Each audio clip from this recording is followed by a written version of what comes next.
મારી ફ્રેન્ડ છે ને દક્ષા, એની છોકરી છે અંકિતા, તો એ હિરોઈન થઈ ગઈ અને મને હમણાં કહેતી હતી કે ખાખી તમે બ્યુટીફુલ છો, તમે ઇન્ડસ્ટ્રીમાં ટ્રાય કરી શકો છો. જપનેલી જપને તું હવે તું તો ઈચ્છા વિરુદ્ધ પણ મેં માની લીધું તું બ્યુટીફુલ છે બસ. પણ હવે અત્યારે જમાનો જો, અત્યારે વોટ્સએપ નો જમાનો છે, તું પેજર જેવી છે ને. એટલે પણ અત્યારની ફેશન તે જોઈ છે?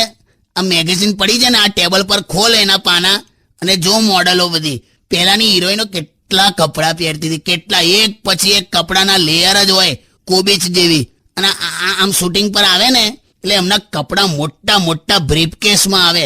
અને અત્યારનું જો ટિફિનમાં કપડાં આવે છે.